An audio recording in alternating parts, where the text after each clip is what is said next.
இன்றைய திருப்பலி வாசகங்கள் பொதுக்காலத்தின் 32ஆம் வாரம் சனிக்கிழமை. முதல் வாசகம்.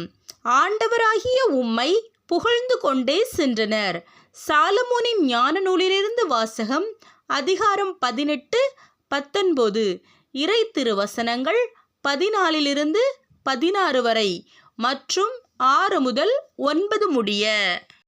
எல்லாம் அமைதியில் ஆழ்ந்திருந்த போது, நள்ளிரவு கடந்துவிட்ட வேளையில், எல்லாம் வல்ல உம் சொல் விண்ணகத்திலுள்ள அரியணையை விட்டு எழுந்து, அஞ்சா நெஞ்சம் கொண்ட போர் வீரனைப் போல் அழிவுக்கென குறிக்கப்பட்ட நாட்டின் மீது வந்து பாய்ந்தது.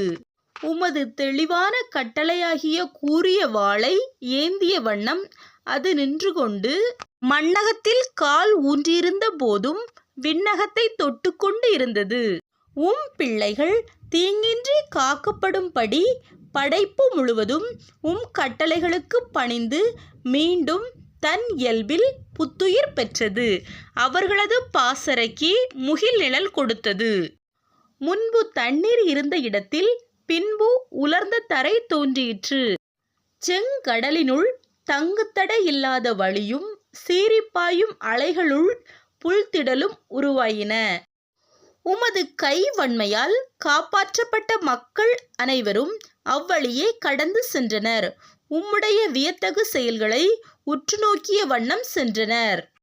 குதிரைகளைப் போல குதித்து கொண்டும் ஆட்டுக்குட்டிகளைப் போல துள்ளிக்கொண்டும் தங்களை விடுவித்த ஆண்டவராகிய உம்மை புகழ்ந்து கொண்டே சென்றனர்.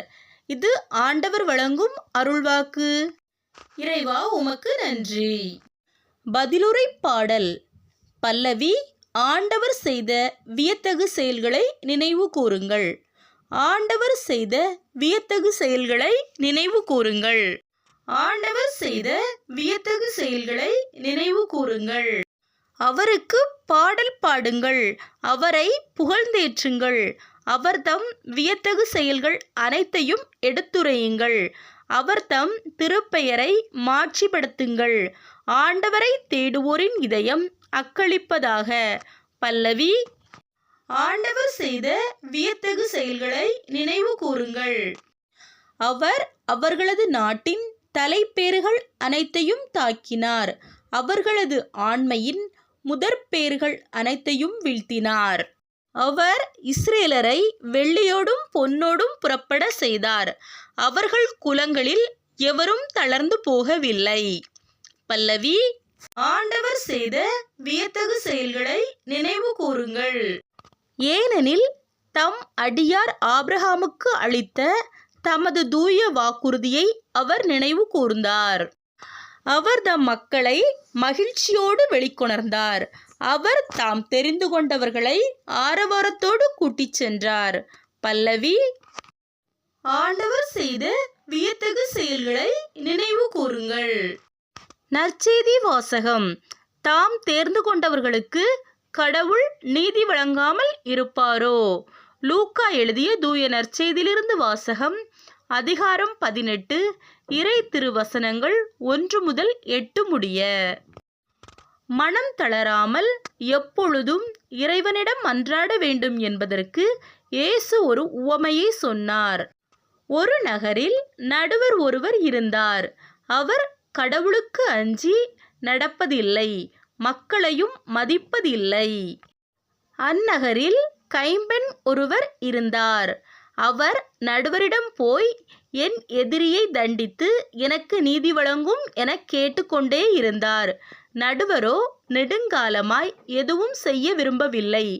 பின்பு அவர், நான் கடவுளுக்கு அஞ்சுவதில்லை, மக்களையும் மதிப்பதில்லை என்றாலும் இக்கைம்பெண் எனக்கு தொல்லை கொடுத்து கொண்டிருப்பதால் நான் இவருக்கு நீதி வழங்குவேன். இல்லையானால் இவர் என் உயிரை வாங்கிக் கொண்டே இருப்பார் என்று தமக்குள்ளே சொல்லிக் கொண்டார்.